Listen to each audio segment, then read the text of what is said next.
veut la tradition, c'est l'occasion de jeter un regard rétrospectif sur la mise en œuvre des différents chantiers de son programme, mais aussi évoquer les grandes priorités pour les mois et années à venir. Monsieur le Président, merci d'avoir agréé notre requête pour cet entretien que nous conduirons avec nos confrères Kader Idi de la télévision Amfani et Moustapha Zongoma de la télévision Bonferré. Première question, Monsieur le Président. On sait que la sécurité est au cœur des préoccupations de nos pays, et singulièrement ceux de l'espace sahélien. Et tout récemment, Barkhane s'est réengagé pour continuer à aider nos forces, alors qu'une certaine opinion s'insurge contre cette présence qu'elle juge inefficace, puisque les attaques continuent. Alors, Monsieur le Président, que répondez-vous à cette opinion? Moi, je suis sûr que si nous étions dans une situation où, par nos propres forces, on était en mesure de faire face efficacement au défi du terrorisme, nous n'aurions pas songé à faire recours à qui que ce soit. Et certainement que personne ne nous aurait proposé ce service.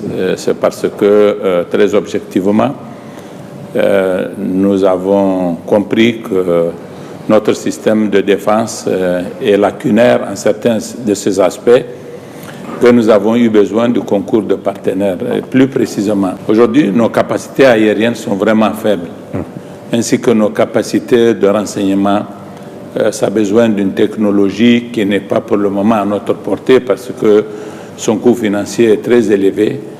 Et pour cette raison, nous avons, au nom de la responsabilité qui est la nôtre, d'assurer de façon optimale la sécurité de nos populations, demander la contribution de partenaires et l'accepter lorsque elles nous l'ont offerte. Voilà, terre à terre, de quoi il est question. Durant ces 100 premiers jours, vous avez déjà amorcé ce processus de retour des populations, notamment dans la région de Difa, où vous y étiez. Sur place, vous avez déjà eu à expliquer votre politique en ce qui concerne la région de Difa. Qu'en est-il de la région de Tillabéri, où là aussi, durant ces 100 premiers jours, vous avez déjà posé des actes? Qu'est-ce qui est prévu pour pouvoir sécuriser les populations et éventuellement faire en sorte que l'économie de cette région puisse redémarrer? Nous avons des situations sensiblement différentes à Difa et à Tillabéri.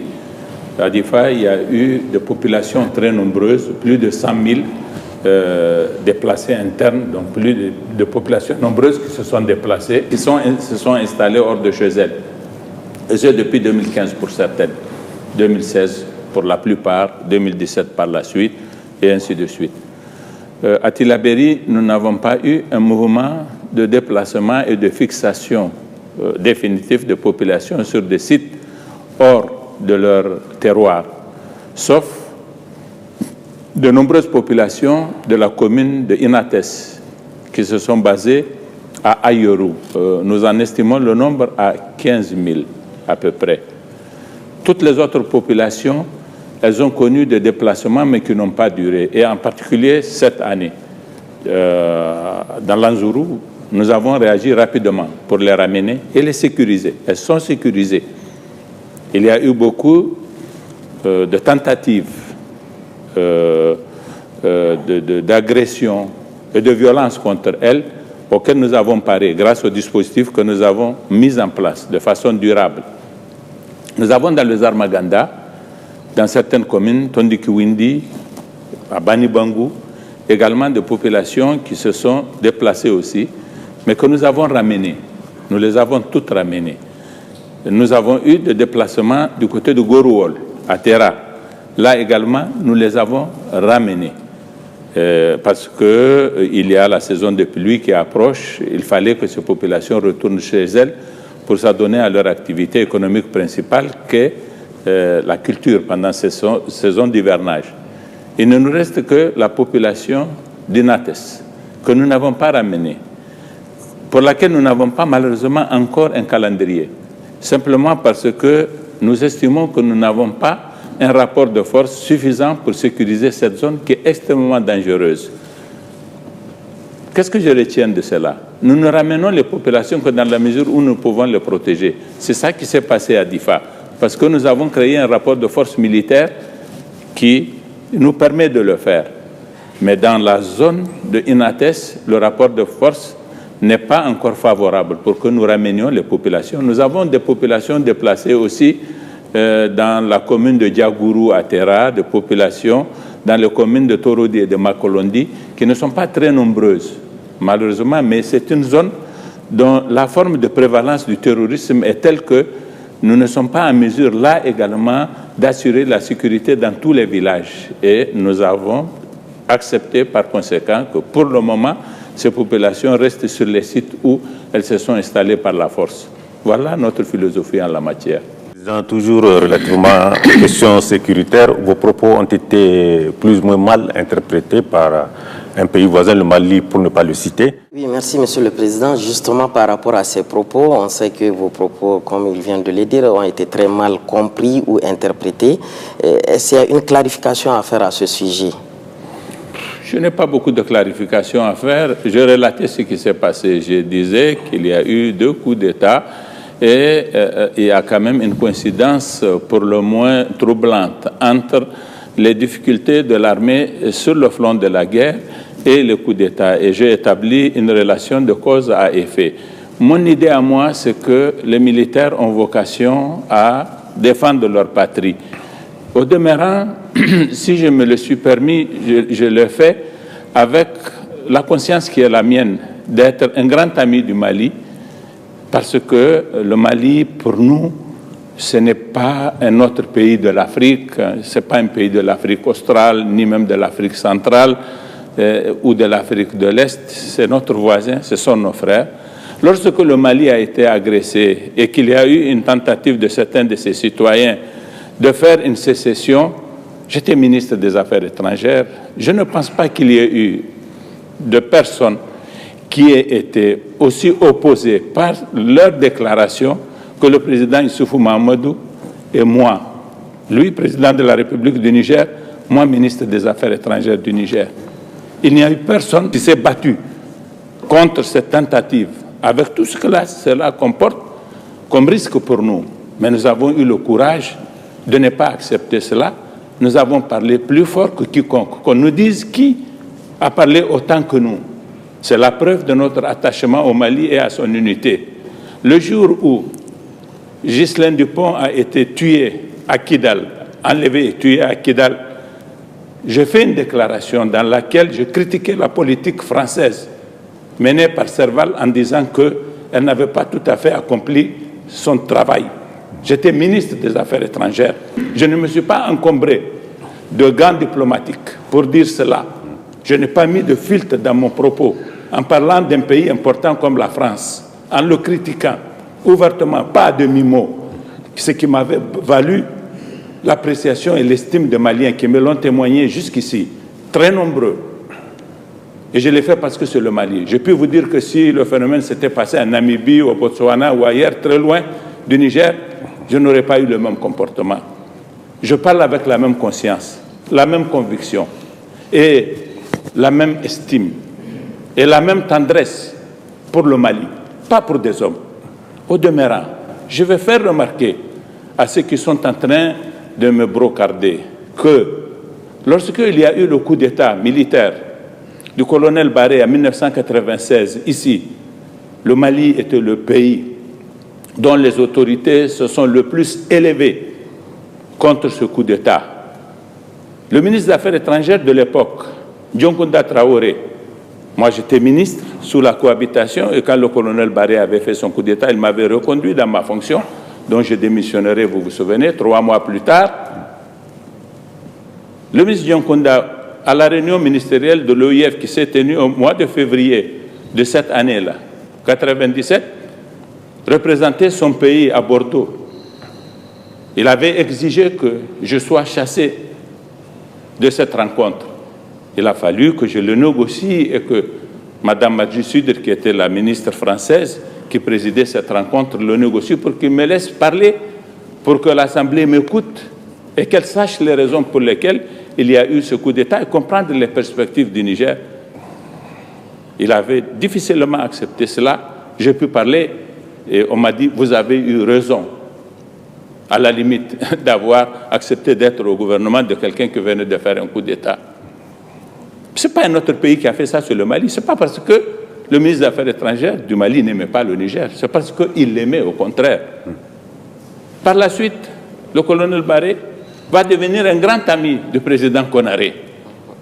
Et lorsqu'il a été victime de coup d'État, et que le premier ministre Ibrahim Mayaki, le premier ministre du gouvernement de Wanké, qui a remplacé le général Barré, était allé à Sirte, au sommet de l'Organisation de l'Union africaine, le président Omar Konaré a exigé qu'on chasse la délégation du Niger de la salle de la rencontre, là, pour que lui, il entre, ce qui lui avait été fait.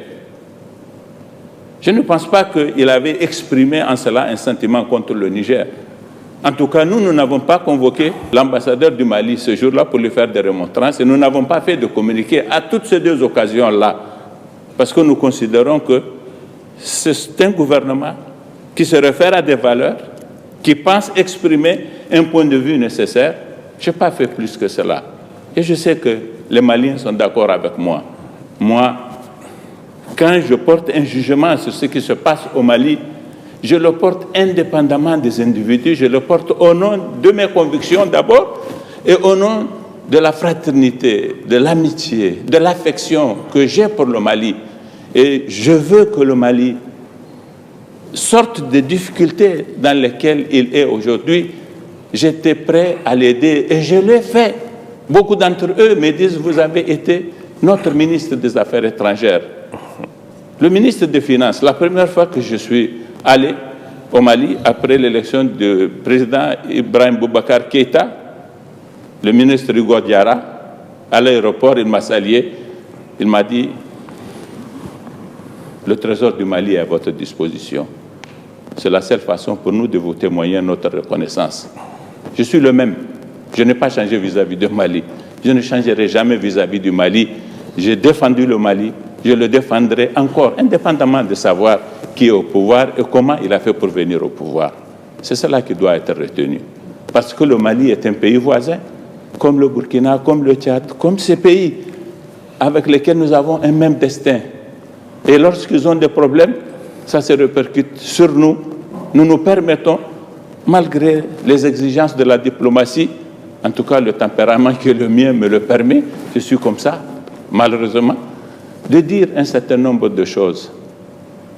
Parce que je pense qu'il est nécessaire de le faire entre frères. Qui aime bien, châtie bien.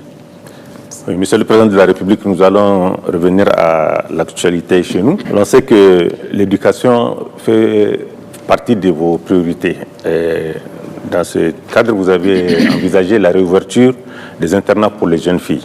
Alors, est-ce que ces internats seront-ils opérationnels dès la prochaine rentrée académique? Oui, très certainement, grâce à Dieu, nous allons déjà commencer. Nous avons déjà construit 2 internats qui sont achevés, finis. L'un est à Kélé, dans le département de Gouré. L'autre est à Moujia, dans le département de Ilela. Nous avons un qui est en chantier en ce moment, dans le département de Torodi, et un autre qui est en chantier dans le département de Dosso, dans un département de la région de Dosso. Nous allons en construire d'autres d'ici la rentrée prochaine. Nous aurons au moins un internat de jeunes filles pour chaque région. Ça, c'est le démarrage. Et je pense que d'ici la fin de l'année 2022, nous aurons à peu près 100 internats sur l'ensemble du pays. En dehors de l'insécurité, il y a cette question de la pandémie de la Covid-19, en tout cas qui a un effet très néfaste sur nos économies. Le Niger fait des efforts, les autorités font beaucoup pour atténuer cette pandémie. Mais malheureusement, Monsieur le Président, beaucoup de Nigériens sont réticents au vaccin. Quelle attitude à adopter par les autorités surtout? J'ai donné des instructions à l'occasion de toutes les réunions des conseils des ministres de faire en sorte que le maximum des Nigériens soient vaccinés. Si les gens sont réfractaires au vaccin, c'est parce que principalement cette maladie n'a pas prévalu de façon que, du fait du nombre de personnes en proie à la morbidité ou du nombre de personnes mortes suite à cette maladie, ils comprennent que ces personnes comprennent que c'est une maladie dangereuse contre laquelle il faut se prémunir. Nous n'allons pas souhaiter plus de morbidité qu'il y en a, pas davantage de mortalité, bien sûr. Et donc, par conséquent, la seule façon de pallier les difficultés auxquelles nous faisons face, c'est de continuer la sensibilisation, mais d'être très offensif dans la mise en place du dispositif nécessaire pour la vaccination. J'ai dit de commencer par l'administration des ministères. J'ai exigé de tous les ministres qu'ils se fassent vacciner, déjà, premièrement. J'ai exigé de tous les ministres qu'ils organisent les vaccinations dans leur département ministériel. Que dans toute l'administration, nous donnions l'exemple. Que les chefs traditionnels, les leaders religieux, que tous ceux qui peuvent concourir à faire en sorte que les populations soient éveillées à cette question et en comprennent le danger, qu'elle soit mise à contribution afin que ce travail-là soit fait. Nous n'avons pas beaucoup de ressources de nature à nous permettre de faire en sorte que nous puissions aller dans tous les villages immédiatement parce que c'est quelque chose qui n'était pas budgétisé, tout simplement. Mais nous avons beaucoup de vaccins qui sont disponibles et j'ai dit au ministre de la Santé d'utiliser les vaccins dans les centres urbains où nous n'avons pas besoin de beaucoup de carburant, de véhicules à mobiliser pour faire des longs déplacements onéreux. Donc nous sommes en train de mettre en œuvre une politique rationnelle de ce genre-là. Et je voudrais profiter de l'occasion que vous me donnez pour dire à mes compatriotes qu'il est urgent qu'ils se vaccinent parce que lorsqu'on est vacciné, même si on contracte la maladie, elle aura un comportement totalement différent que lorsqu'on n'est pas vacciné. Et vraiment, je souhaite que nos compatriotes comprennent que c'est une maladie extrêmement dangereuse et ces images qu'ils voient à la télévision, à partir des reportages faits dans d'autres pays, ne relèvent pas de la fiction, mais relèvent de la réalité. Grâce à Dieu, à l'occasion de 2 vagues, nous n'avons pas eu beaucoup de cas, ni de morbidité, ni de mortalité. Nous sommes toujours à 295 morts, mais le variant Delta, qui est aujourd'hui le plus répandu, est un variant qui pourrait avoir un autre comportement dans notre pays. Et si nous vivons une situation comme celle à laquelle ont été confrontés des pays puissants, mais qui ont été totalement pris de court, la situation va être très difficile pour nous. Nous ne le souhaitons pas, mais pour prévenir cela, nous avons les vaccins aujourd'hui. C'est ça la chance que nous avons, que cette maladie viendrait peut-être en retard ici. Prenons donc les devants et prévenons-la. Notre population est assez jeune. Beaucoup de jeunes attendent d'ailleurs d'avoir le premier emploi. Durant ces 100 premiers jours, qu'est-ce qui a été amorcé par vous et votre gouvernement dans le cadre du recrutement des jeunes? Vous savez, le recrutement des jeunes, ce n'est pas quelque chose qui s'improvise. Ça ne procède pas que de la volonté de ceux qui sont au pouvoir. Si je vous disais que nous avons pu recruter tant de jeunes, je vous aurais suggéré que nous avons pu être des magiciens. Or, il n'y a pas de baguette magique en la matière. Il faut promouvoir la bonne gouvernance, promouvoir des politiques qui reposent sur une rationalité positive pour faire en sorte que les conditions d'une certaine croissance à même de générer des occasions d'emploi soient mises en œuvre. Et donc, vous vous souvenez que l'un des grands défis auxquels j'ai dit nous sommes confrontés, c'est celui de la gouvernance. C'est dans le cadre de la mise en œuvre de toute la politique, de l'amélioration de notre gouvernance, que nous attendrons les fruits en termes justement d'emploi, de création d'emplois. C'est le fait de repenser notre système éducatif, notre système de formation professionnelle, qui va nous donner l'occasion de la mise en œuvre des politiques qui vont déboucher sur des perspectives de création d'emplois pour les jeunes. C'est l'amélioration de nos recettes. C'est la qualité des dépenses, des deniers publics. C'est autant de choses qui sont à mesure progressivement de créer un climat économique différent et qui va générer justement les opportunités d'emploi pour les jeunes. Monsieur le Président de la République, vous avez récemment rencontré les centrales syndicales.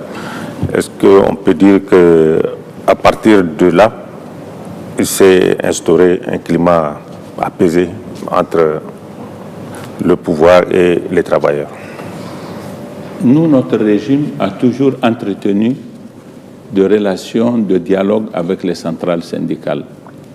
Parce que n'oubliez pas que lorsque, en 2009, nous avons démarché les centrales syndicales pour leur demander d'être à nos côtés dans le combat que nous menions pour la restauration de la démocratie, elles étaient venues avec nous et nous avons créé même un cadre de lutte commun.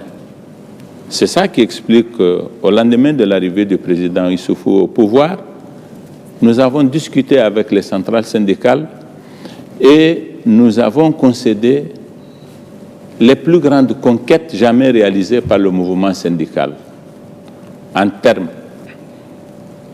d'amélioration des conditions des travailleurs. Ça s'est traduit par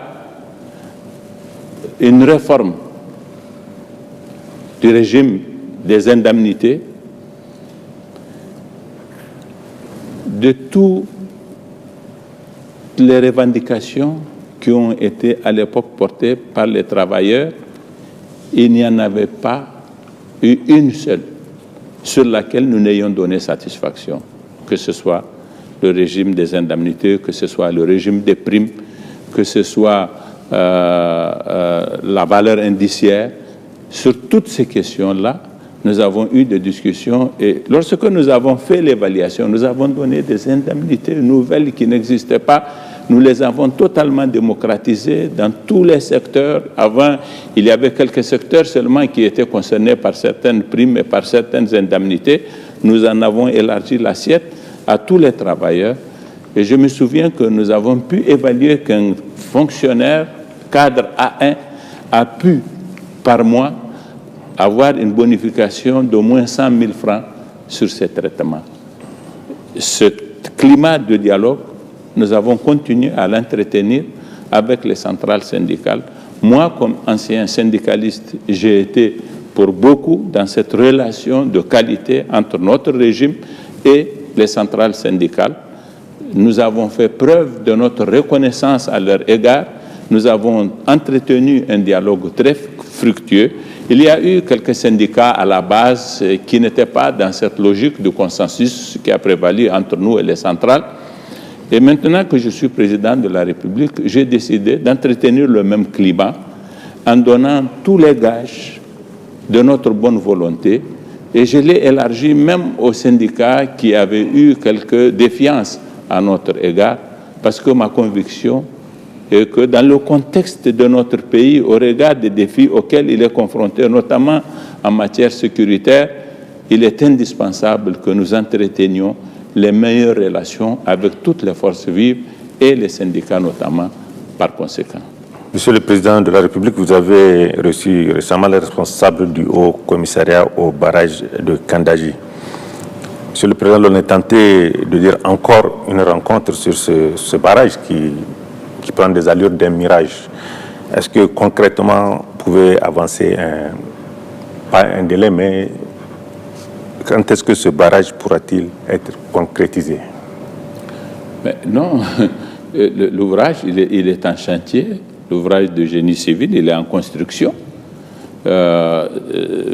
Cette construction a été relativement affectée par les mesures qui ont été prises par les différents acteurs qui interviennent, la société qui construit, le bureau d'études. Tous ont pris des mesures, malheureusement, très classiques qui ont été prises par toutes les sociétés dans ces circonstances, ont arrêté le travail, mais tout a repris. Donc le travail se poursuit normalement et les échéances seront, Inch'Allah, respectées. Il y a un seul problème, c'est celui du déplacement des populations qui était contenu dans le cahier des charges et qui relevait de la responsabilité de l'État. Nous avons évalué les coûts à 35 milliards pour réaliser le déplacement de toutes ces populations sur les sites nouveaux qui avaient déjà été identifiés.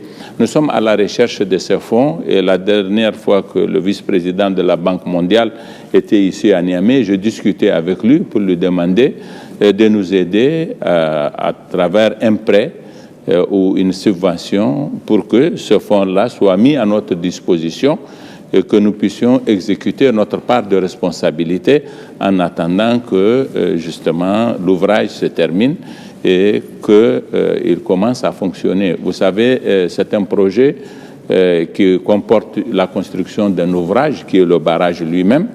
Après, ça va être à peu près 45 000 hectares qui vont être irrigués. Il y aura de l'eau qui va envahir toutes les zones d'habitation actuelles. C'est ça qui explique le déplacement des populations.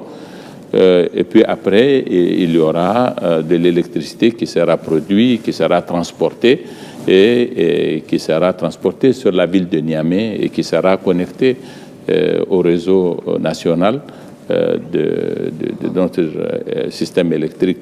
Donc, toutes ces phases-là sont identifiées. Tous les partenaires qui doivent intervenir dans chacun des segments de ce projet ont libéré les fonds nécessaires à cet effet. L'agenda est respecté. Donc, si tout va bien, parce que c'est une zone qui est très affectée malheureusement par l'insécurité, mais nous avons pris des mesures draconiennes pour assurer la sécurité. Jusqu'ici, vous n'avez jamais rien entendu sur le site de la construction de cet ouvrage-là. Nous allons continuer cet effort et si tout va bien, ainsi que nous l'espérons, nous serons dans les délais tels qu'ils ont été redéfinis après toutes les difficultés auxquelles ce projet avait été confronté par le passé. Et donc, vers l'année 2025, nous serons en possession de notre barrage, plaise à Dieu. Ces 100 premiers jours, on a vu que vous avez posé des actes assez concrets dans le cadre de la lutte contre la corruption, de l'assainissement des finances publiques. Vous avez, par exemple, associé la Halcia dans des opérations de recouvrement avec la DGI. Vous avez vous-même demandé une inspection générale d'État. Mais malgré tout, on a l'impression que certains de nos concitoyens estiment que jusqu'à présent, vous ne parlez plutôt que vous n'agissez. Oui, je sais, mais moi je sais que c'est une matière sur laquelle les choses sont très difficiles. Et le plus grand risque auquel je pourrais être exposé, c'est de me réduire à de l'incantation. J'ai conscience que ça peut être ça ma situation, ça peut être, et c'est parce que justement j'ai conscience que c'est ça qui peut m'arriver et que je ne suis pas prêt à ce que cela m'arrive, que je vais être très efficace dans mon action et vous le verrez. Je prendrai des mesures, on en verra le résultat.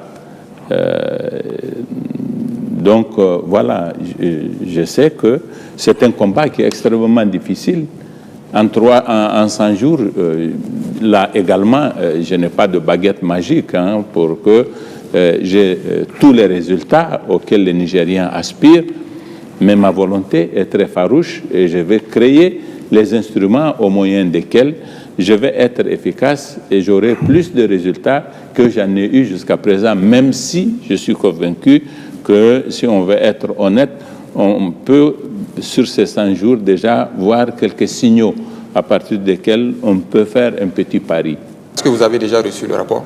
Non, je n'ai pas. On a le rapport de la Cour des comptes, on a le rapport, j'ai beaucoup de rapports de l'inspection générale d'État. J'ai envoyé une inspection au Trésor relativement aux fonds qui ont été sortis par un agent du service de transport de la présidence de la République. J'ai reçu les conclusions de cette inspection. Il s'avère qu'il a détourné une somme de 8 milliards de francs CFA. J'ai remis le dossier au ministre de la Justice en l'instruisant de saisir le procureur pour qu'un juge soit nommé et que la justice fasse son travail sans aucune forme d'entrave, Inch'Allah. Oui, vous venez de dire vous n'avez pas de baguette magique, mais en 100 jours, Monsieur le Président, vous avez imprimé un nouveau style de gouvernance toutefois apprécié, il faut le dire, par beaucoup de Nigériens. Vous avez passé 3 nuits au front avec les militaires au niveau de la région de Difa. Vous avez diminué la taille du gouvernement. Vous avez allégé quand même le dispositif de sécurité lors de vos déplacements. Toutes choses qui sont vraiment appréciées par les Nigériens. Est-ce que cela va se poursuivre? Nous sommes seulement à 100 jours sur les 5 ans, donc les 1825 jours. Est-ce que les 1725 jours, on va atteindre ce même style que les Nigériens apprécient de vous? Écoutez, on dit que le style c'est l'homme. Vous avez vu que je suis incapable de changer quand il s'agit de dire certaines choses, même sur le plan international. En fait, j'ai pris un peu de recul. Moi, je suis d'une certaine génération. C'est vrai, je suis désormais plutôt vieux, mais je suis relativement jeune par rapport à un régime comme celui de la Première République, Deuxième République, jusqu'à la Septième République. Donc, je peux prendre un recul pour savoir des choses qui ne doivent plus avoir cours. Et je m'en suis débarrassé très facilement. Et en cela, j'ai été tout à fait comme les Nigériens l'attendaient et l'espéraient. Donc, c'est tant mieux pour moi. Ça a été, me semble-t-il, assez bénéfique, ce dont je me réjouis. Donc, pourquoi vous voulez que je change? N'oubliez pas que moi, j'ai été ministre pendant 10 ans. Donc j'ai pu faire une certaine évaluation aussi critique de notre politique. Et je savais les choses qu'on peut changer. Lorsqu'il ne dépend que de soi de changer les choses, il n'y a pas un effort financier, on n'a pas besoin de ressources qui n'existeraient pas, on ne crée aucune difficulté à qui que ce soit en le faisant, mais on le fait tout simplement. C'est ça ma philosophie. Donc je ferai tout ce qui me paraîtra positif et qui n'a pas de coût, qui n'a aucune forme de coût en tout cas, ni de coût financier, ni de coût sur le plan moral et ainsi de suite. Il y a beaucoup de questions sur lesquelles, évidemment, j'aurais voulu légiférer pour changer les choses, pour les rendre conformes à mes convictions, mais je n'oserais pas parce qu'elles peuvent buter à des difficultés sociétales. Et donc, par conséquent, on ne les fait pas. Mais tant qu'on fait des choses qui sont appréciées par la communauté, il faut les faire et ce n'est pas difficile. Donc, n'ayez aucune crainte. Ça n'a pas de sens que vous puissiez penser que ce sont des choses sur lesquelles je pourrais changer. Monsieur le Président de la République, plusieurs dizaines de formations politiques vous ont soutenu, pour certaines, dès le premier tour.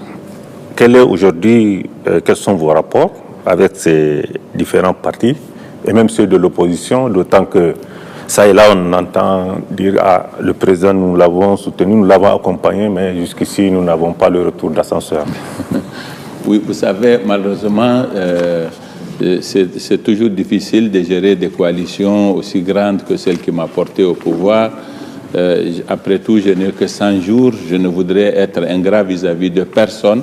Je n'oublierai pour ainsi dire personne, mais je ne ferai pas aussi tout ce que peuvent vouloir mes alliés, ni que tout ce que peuvent vouloir les militants de mon parti. Ce sont des questions très difficiles, mais j'aurai toujours cette éthique d'être reconnaissant vis-à-vis des gens et de leur témoigner ma reconnaissance à travers des choses que je pourrais faire et qui ne contreviennent pas à la morale, qui ne contreviennent pas aux exigences de la bonne gouvernance. Je suis écartelé entre ces deux exigences-là. Ne pas être ingrat, mais en même temps ne pas être complaisant. Et je vais trouver le juste milieu. J'ai 5 années pour cela, Inch'Allah. Et donc, voilà, je suis sûr qu'à un moment donné, tout le monde se dira que bon, on a pu faire ce qu'on peut, mais il y a des choses que je ne ferai pas. C'est très clair, parce que ça peut contredire mes propres valeurs, mes convictions, mon éthique. Non, là, je ne transigerai pas, vraiment.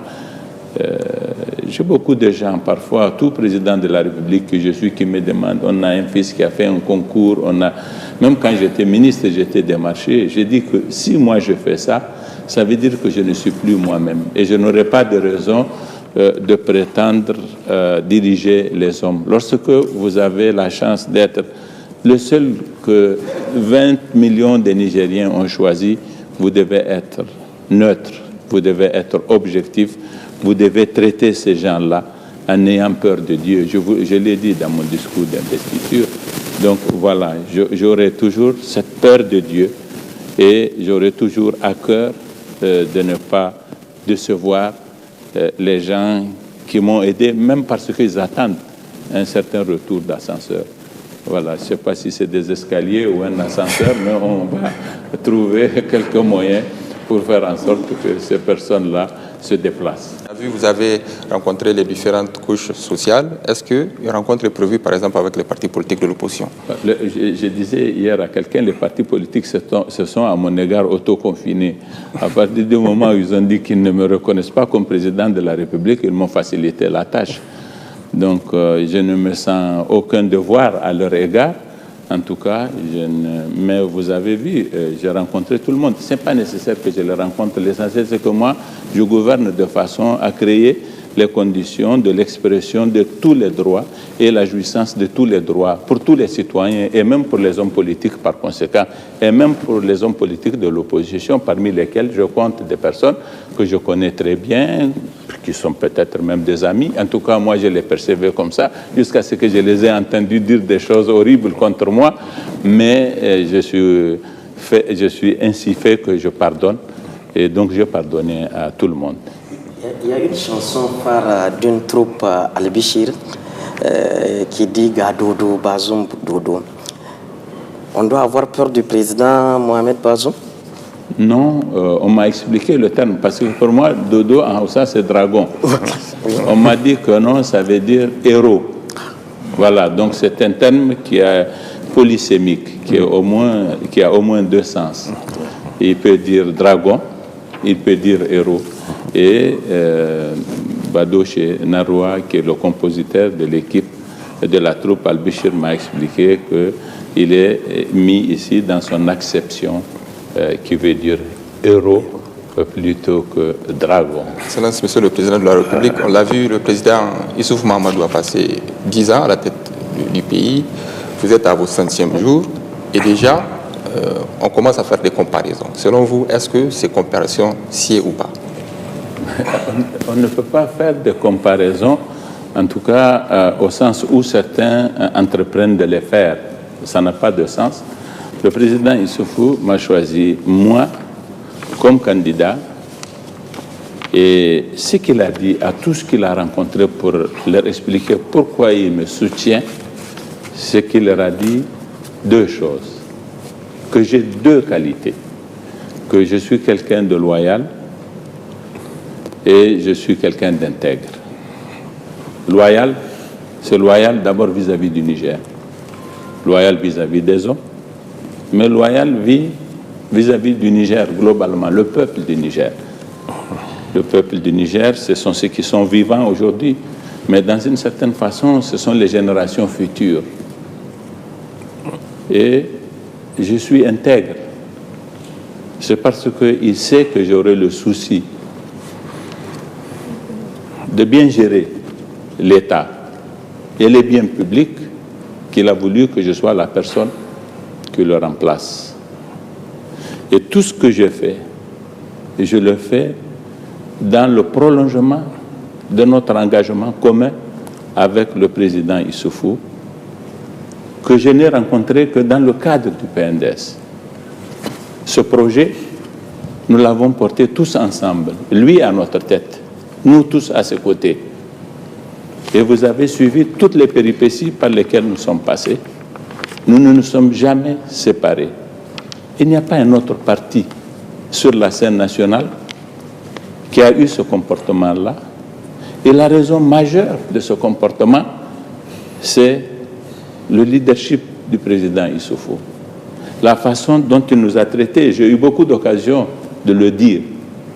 La loyauté qu'il a eue vis-à-vis de nous, que nous lui avons rendue par notre loyauté indéfectible, qui a consisté à le soutenir dans tous les combats que nous avons entrepris, dans toutes les épreuves auxquelles nous avons été confrontés. Ce projet, je le continue avec mon style, avec ma personnalité. Parce que mon style à moi et ma personnalité sont différents du style et de la personnalité du président Issoufou, tout comme physiquement, nous avons des dissemblances. Le style, c'est ce niveau-là, totalement superficiel. Mais le fond qui m'unit au président Issoufou et qui explique notre amitié et notre relation politique, ce fond-là, nous l'avons en partage de la même façon. C'est pourquoi j'ai dit que je vais corriger toutes les insuffisances que j'ai pu noter dans notre gouvernance pendant 10 ans, que j'assume pleinement. Est-ce qu'on m'a jamais vu, moi, ou entendu dire des choses sur notre gouvernance pour m'en désolidariser, pour la critiquer? Non. J'ai assumé tout ce que nous avons fait avec le président Issoufou parce que je trouvais que c'était bien. Mais en même temps, je savais qu'il y avait des lacunes. J'ai la chance d'être président. Aujourd'hui, tout ce que je pense être des lacunes, je vais les corriger. Mais sur fond d'une éthique qui est la même, qui explique justement la relation très forte qui m'a uni, qui m'a lié au président Issoufou. Voilà, Monsieur le Président de la République, avec nos vœux de succès pour ce mandat et peut-être pour le prochain. En tout cas, nous vous disons merci d'avoir répondu à toutes ces questions. Pour ce mandat, c'est un grand challenge. Moi, si vous voulez faire une prière pour moi, faites la prière que je sois en bonne santé et que je réussisse ce mandat qui me lie au peuple du Niger. Merci beaucoup. Merci, Monsieur le Président. Merci.